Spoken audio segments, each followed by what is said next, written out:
தென்காசியில் இன்னைக்கு நாம் பார்க்க போகிற கோயிலோட குற்றாலத்தையும் பார்க்க போகிறோம். ஏன்னா இன்னைக்கு நாம் பார்க்க போகிற கோயிலோட கதையில் குற்றாலமும் வருது. சோன்னு ஆர்ப்பரிக்கிற இந்த அருவிக்கு பின்னாடி எத்தனையோ கதைகள் இருக்கு.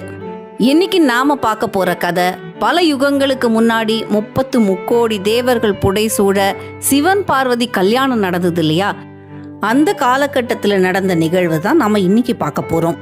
இன்னைக்கு நாம வந்திருக்கிற கோயில் தெய்வீக அதிர்வுகளோட கூடிய அமைதியான மலைச்சரிவான இடத்துல இருக்கிற மனசுக்கு ரொம்ப அமைதி ஏற்படுத்துற இளஞ்சி குமரன் திருக்கோயில். இளஞ்சியில் வந்த இளஞ்சியம் என்று இளஞ்சி அமர்ந்த பெருமாளே அப்படின்னு அருணகிரிநாதர் திருப்புகழ்ல இந்த தலத்தை பத்தி பாடுறாரு. இளஞ்சிங்கிற சொல்லுக்கு ஏரி, குளம், மடு, பொய்கை, மதில், மகிழமரம், அழகு இப்படி பல பொருள் உண்டு அப்படின்னு இளஞ்சி தலப்புராணம் குறிப்பிடுது. இளஞ்சியில் வந்த இளஞ்சியம் என்று இளஞ்சி அமர்ந்த பெருமாளே அப்படின்னா இளஞ்சிங்கிறது சரவண பொய்கை, குளம்னு ஒரு அர்த்தம் உண்டு இல்லையா இளஞ்சிக்கு. அப்ப சரவண பொய்கையில தோன்றிய இளஞ்சியம் என்று, அதாவது அழகே பொருள் என்று இளஞ்சி அமர்ந்த பெருமாளே, இளஞ்சிங்கிற இந்த ஊர்ல அமர்ந்திருக்கிற பெருமாளே அப்படின்னு பாடுறாரு அருணகிரிநாதர். இங்க இருக்கிற முருகருக்கு வரதராஜ பெருமான்னு பேரு. அருணகிரிநாதர் அவருடைய பாட்டுல கருதா மரவான்னு தொடங்குற அந்த பாட்டுல வரதா முருகா மயில்வாகனனேன்னு பாடுறாரு.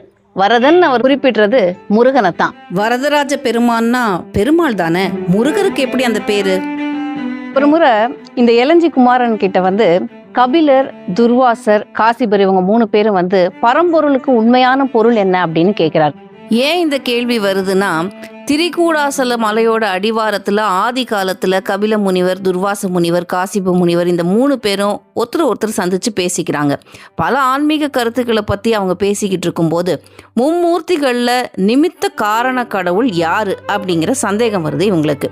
காசிப முனிவர் படைக்கும் கடவுளான பிரம்மன் தான் அப்படின்னு சொல்ல, துர்வாச முனிவரோ காக்கும் கடவுளான திருமாலே அப்படின்னு சொல்றாரு. கபில முனிவரோ அழிக்கும் கடவுளான சிவன் தான் அப்படின்னு 3 பேரும் மாறுபட்ட கருத்துக்களை சொல்றாங்க. அப்ப துர்வாச முனிவர் தமிழ் கடவுளான முருகப்பெருமானை வணங்கி தங்களோட ஐயம் தீர்த்து வைக்கணும்னு கேட்டுக்கிறாரு. அவங்களோட வேண்டுகோளுக்கு இணங்க முருகப்பெருமான் ஒரு முகமும் 4 கரங்களும் ஆடக பொன் மேனியும் கொண்ட கட்டிளம கோலத்துல தோன்றி பிரம்மாவாவும் திருமாலாவும் ருத்ரனாவும் இணைந்த மும்மூர்த்தி வடிவில காட்சி அளிக்கிறாரு. அன்னத்தானே வரதராஜ பெருமான்னு சொல்லிக்கிற முருகர் நான் தான் அந்த பரம்பொருளுக்கு உண்மையான பொருள் அப்படின்னு அவங்களுக்கு ஒரு விளக்கத்தை கொடுக்கிறாரு. அந்த தரிசனத்தை பார்த்து தங்கள் ஐயம் தீர்ந்த முனிவர்கள் தங்களுக்கு காட்சி அளித்தது மாதிரியே இந்த தலத்துல எழுந்தருளி இங்க வர பக்தர்களுக்கு வேண்டும் வரங்களை தந்தருளணும்னு கேட்டுக்கிறாங்க. அந்த அரும் பொருளை சொன்ன அந்த வரதராஜ பெருமான் இங்க இளஞ்சியில குடிக்கொண்டிருக்கார். குற்றாலத்துக்கும் இந்த கோயிலுக்கும் ஏதோ தொடர்பு இருக்குன்னு சொல்ல ஆரம்பிச்சிங்களேன்னு தானே கேக்குறீங்க, சொல்றேன். எம்பெருமானுக்கும் பார்வதி தேவிக்கும் கைலாயத்துல கல்யாணம் நடக்குது. அந்த கல்யாணத்தை பாக்குறதுக்காக ஒட்டுமொத்த பேரும் கைலாயத்துக்கு போறாங்க. அப்போ அங்க கூட்டம் அதிகமானதுனால வடக்கு தாழ்ந்து தெற்கு மேல வருது. இதை பேலன்ஸ் பண்றதுக்காக, இதை இணையாக்குறதுக்காக அகத்திய முனிவரை தெற்கு பக்கம் அனுப்புறாங்க. அப்படி தெற்கு பக்கம் வர அகத்திய முனிவர் பொதிகை மலைக்கு வரார். கைலாயத்திலேருந்து தெற்கு பக்கம் அகத்தியர் வந்துட்டாலும் சிவன் பார்வதி திருமணத்தை நாம தரிசிக்க முடியாதே அப்படின்னு வருத்தப்படுறாரு. அப்போ முனிவருக்கு தெற்குல பொதிகை மலையில திருமண கோலத்துல உனக்கு காட்சி அளிக்கிறேன்னு சொல்லி அருள் புரிகிறாரு சிவபெருமான். 30 முக்கோடி தேவர்களும் கைலாயத்துக்கே போய் கண்டு கழித்த இந்த திருமண நிகழ்வு அகத்தியருக்காக திருமண கோலத்துல பொதிகை மலையிலேயே காட்சியளிக்கப்படுது. இதெல்லாம் முடிஞ்சதுக்கு அப்புறம் பல காலம் இங்க இருக்கிற அகத்தியர் குற்றாலத்துல இருக்கிற இதோ இந்த கோயிலுக்குள்ள போக முற்படுறாரு. அங்க உள்ள கோயிலுக்குள்ள அவர் போக முற்படும் போது அது வைணவ தலம் அப்படின்னு சொல்லி அகத்திய முனிவருக்கு உள்ள போகிறதுக்கு அனுமதி மறுக்கப்படுது. இதனால வருத்தமடைகிற அகத்திய முனிவர் மன வருத்தத்தோட இந்த குற்றாலத்திலிருந்து அப்படியே கால் போன போக்குல நடந்து வரார். அப்படி வர அகத்திய முனிவர் சேர்ற இடம் இந்த திருவிளஞ்சி தலம். இங்க திருவிளஞ்சி குமாரனை தரிசிச்சு குற்றாலத்துல தனக்கு நேர்ந்த விஷயத்தெல்லாம் சொல்லி வருத்தப்படுறாரு அகத்தியர். தமிழ் முனிவராகிய அகத்தியரோட வருத்தத்தை தீர்க்கும் பொருட்டு முருகப்பெருமான் அவருக்கு காட்சியளித்து சில சிவாகமங்களையும் உபதேசித்து அருள்றாரு. அப்படி உள்ள போக முடியாம தவிக்கிற அகத்திய முனிவருக்கு முருகப்பெருமான் ஒரு யோசனையும் சொல்றாரு. நீ வைணவராவே வேடம் தரித்து உள்ள போ, அங்க உள்ள பெருமாளை நீ குறுக்கி சிவலிங்கமா ஆக்கிடு அப்படின்னு சொல்றாரு. அப்போ சித்ரா நதி கரையில வெண்மணலை எடுத்து சிவலிங்கம் ஒண்ணு பிரதிஷ்டை பண்ணி வணங்குறாரு அகத்தியர். அதுக்கப்புறம் முருகப்பெருமான் சொன்னபடி வைணவர் வேடத்துல குற்றாலத்துக்கு போறாரு. அந்த வெண்மணலால அகத்தியர் பிடிச்ச லிங்கம் இங்க எலஞ்சி கோயில்ல உள்ள பிரதிஷ்டை பண்ணிருக்காங்க. இந்த லிங்கத்தை பத்தி நிறைய பேச வேண்டியது இருக்கு. அதுக்கு முன்னாடி குற்றாலம் கதையை முடிச்சிட்டு வந்துடலாம். திருக்குற்றாலத்துல நீங்க சைவர், அதனால உங்களை உள்ள விடமாட்டோம்னு அகத்தியரை சொல்லிட்டதுனால முருகருடைய யோசனைப்படி வைணவ வேடம் தரித்து அகத்தியர் இந்த கோயிலுக்குள்ள போறாரு. 28 சிவாகமங்களை முருகர் இவருக்கு போதிச்சிருக்கார். அகத்தியர் வெண்மணலை எடுத்து சிவலிங்கம் பிடிச்சு அதுக்கு பூஜை பண்ணிட்டு இந்த கோயிலுக்குள்ள இப்ப போறாரு. இப்ப அடுத்து என்ன நடக்கும்? திருக்கோவிலுக்குள்ள போற அகத்தியர் அங்க உள்ள விஷ்ணுவை வணங்கி அவரோட தலையில கை வச்சு அழுத்தி குறுகு குறுகு குறுகுன்னு குறுக்கிக்கிட்டே வராரு. அவர் தான் குற்றாலத்துல இருக்கிற குற்றாலநாதர். இப்போ உங்களுக்கு புரிஞ்சிருக்கும் திருவிலஞ்சி குமரன் கோவிலை பத்தி பேசும்போது ஏன் குற்றாலத்தை விட்டுட்டு பேச முடியாது அப்படின்னு. இந்த முறை குற்றாலேஸ்வரர் கோயிலுக்குள்ள போக முடியல. அடுத்த முறை வரும்போது இந்த கோயிலை பத்தியும் இன்னும் விரிவா நம்ம பார்க்கலாம். திருக்குற்றாலம் திருக்கோயிலுக்குள்ள நுழைய வேண்டி அகத்தியர் சிவபூஜை செஞ்ச அந்த வெண்மணல் லிங்கம் தான் எலஞ்சியில ஈசனா இருவாளுக நாயகரா வீற்றிருக்காரு. இரு அப்படின்னா பெருமை அப்படின்னு பொருள். வாலுகம் அப்படிங்கிற சொல்லுக்கு வெண்மணல் அப்படின்னு பொருள். அகத்தியர் பிரதிஷ்டை செஞ்ச பெருமை மிக்க வெண்மணல் லிங்கம் அப்படிங்கிறதுனால இந்த தல ஈசன் இருவாலுக நாயகர் அப்படிங்கிற பேர்ல கருவறையில லிங்க திருமேனியா நமக்கு காட்சி அளிக்கிறாரு.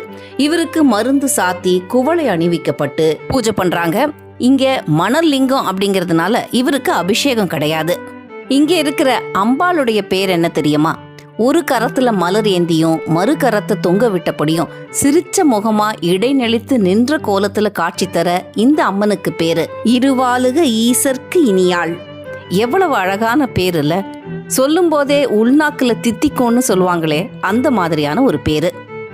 இங்க இருவாளுக ஈசர், இருவாளுக ஈசர்க்கினியாள், அப்புறம் வள்ளி தேவயானையோட முருகப்பெருமான் எல்லாரும் இருக்கிறதுனால இந்த கோயில்ல நிறைய திருமணங்கள் நடைபெறுது. இந்த திருக்கோவிலோட வெளிப்பிரகாரம் முழுக்க நந்தவனமா பராமரிக்கப்படுது. இந்த நந்தவனத்துல இந்த தலத்துடைய விருட்சமான மகிழ மரம், அப்புறம் நாகலிங்க மரம், வில்வ மரம், மாமரம், அப்படி எண்ணற்ற மரங்களை வச்சு பூச்செடிகளும் நிறைஞ்சு காணப்படுது. இப்ப நீங்க பாக்குறது என்ன மரம்னு உங்களுக்கு தெரியுதா? நாகலிங்க மரம். இதோ நாகலிங்க பூ இதுல பூத்திருக்கு பாருங்க. ரொம்ப சின்ன வயசுல இந்த பூவை வச்சு விளையாடின ஞாபகம் இருக்கு. இப்போ நம்ம பார்க்குற இந்த ஷேப்பு நாகம் மாதிரி இருக்கா? இந்த நாகத்தை தூக்கினா உள்ள லிங்கம் தெரியுது பாருங்க. இந்த பூ வாடி உதிரும் போது பார்த்தீங்கன்னா இந்த காம்பு விழுந்துடும். அப்போ உள்ளே பார்த்தீங்கன்னா இந்த லிங்கம் இருக்காது. அதனால பூ மலர்ந்து இருக்கும்போது, அதாவது அந்த காம்பு விழுறதுக்கு முன்னாடி தான் இது நாகலிங்கத்துக்குள்ள லிங்கம் நம்ம பார்க்க முடியும்.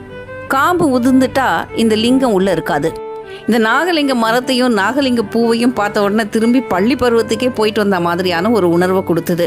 இதிலிருந்து பறிச்ச பூவை இங்கே இருக்கிற சுவாமிக்கு தான் பயன்படுத்தணும்னு சொன்னாங்க. அதனால அந்த பூவை சுவாமிக்கே கொடுத்துட்டு வந்துட்டோம்.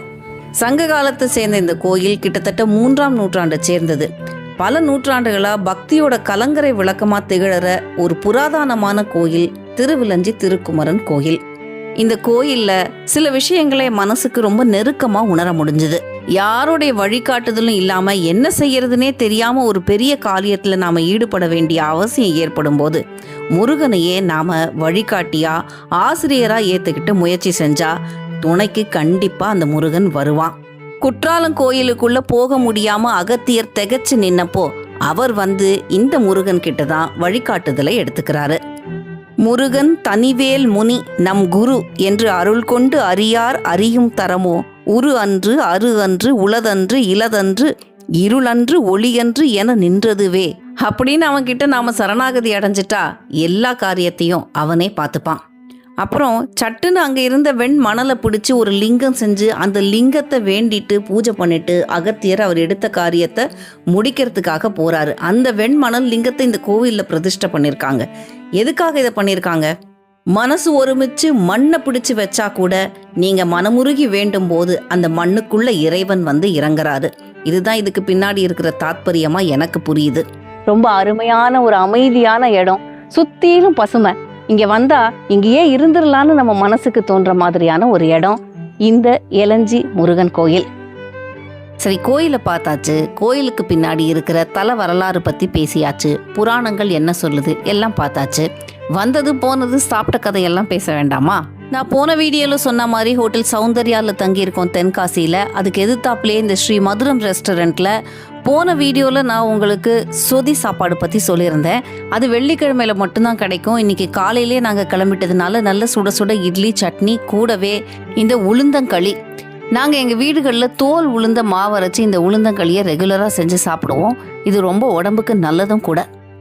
அப்புறம் குற்றாலம் வந்தால் குரங்கு பார்க்காம இருக்க முடியுமா? இங்கே பாருங்கள், நம்ம பல விதமாக குரங்கை பார்த்துருப்போம். இந்த குரங்கு அங்கே இருக்கிற டேப்பை திறந்து தண்ணியை குடிச்சிட்டு அப்படியே விட்டுட்டு போகாமல் அந்த டேப்பை மூடிட்டு போகுது.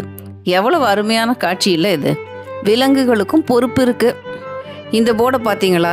அகத்தியர் கை வச்சு குறுக்கிக்கிட்டே இருந்ததுனால சிவனுக்கு ஏற்பட்ட தலைவலியை போக்குறதுக்காக இவங்க பல மூலிகைகளை ஒன்றா சேர்த்து காய்ச்சி அதை அந்த சிவனுக்கு, அந்த லிங்கத்துக்கு சாத்துறாங்களாம். அதை மூலிகை தைலமாக விற்கிறாங்க. அதுதான் இந்த போர்டு சொல்கிற விஷயம். நாங்கள் குற்றாலத்திலிருந்து வந்த உடனே இந்த வீடியோவை உங்களுக்கு எடிட் பண்ணி போட முடியல. ஆனாலும் இப்போ எடிட் பண்ணி போடும்போது இந்த பதநீரோடு இந்த நுங்கெல்லாம் போட்டு சாப்பிட்ற வீடியோவெல்லாம் பார்த்தா இது ஏதோ சம்மருக்காகவே எடுத்த வீடியோ மாதிரி அமைஞ்சு போச்சு. எந்த ஒரு ஊருக்கு நாம் போனாலும் பார்க்குற கோயில்களும் அங்கே பழகிற மனிதர்களும் நமக்கு நீங்காத நினைவுகளை கொடுத்துட்டு போயிடுறாங்க. அந்தந்த ஊரோட ஸ்பெஷல் என்னன்னு தேடி நாம் சாப்பிட்றதும் அதை வீட்டுக்கு வாங்கிட்டு வர்றதும் கூட அந்த ஊருக்கு நாம் போயிட்டு வந்த நிகழ்வை ரொம்ப ஸ்பெஷலாக ஆக்கிடுது. எப்போ குற்றாலம் பக்கம் போனாலும் அங்கே கிடைக்கிற தைலம் வாங்கிட்டு வர்றது மட்டும் இல்லை, அங்கே சிப்ஸ் வகைகளும் ரொம்ப நல்லாயிருக்கும். காரமான சிப்ஸு, வெறும் உப்பு போட்ட நேந்திரம் பழம் சிப்ஸ் நமக்கு தெரியும். அங்கே இனிப்பான நேந்திரம் சிப்ஸும் கிடைக்கும், கேரளாவில் கிடைக்கிற மாதிரி. ஃப்ரெண்ட்ஸு, ரிலேட்டிவ்ஸுக்கெல்லாம் ஆளுக்கு ஒரு பாக்கெட் வாங்கிக்கிட்டு அதோடு நிற்கலை. நாங்கள் முந்தின நாள் தென்காசி கோயிலுக்கு பக்கத்தில் ரொம்ப புராதனமான கிருஷ்ணவிலாஸ் அல்வா கடைக்கு போயிருந்தோம். இந்த லாலா கடையில் கிடைக்கிற அல்வா ரொம்ப ஃபேமஸ். இது தென்காசி கோயிலுக்கு ஜஸ்ட் பின்னாடி இருக்குது. எல்லாத்தையும் வாங்கிக்கிட்டு ஏற கட்டிக்கிட்டு நாங்கள் குத்தாலத்துலேருந்து கிளம்பிட்டோம்.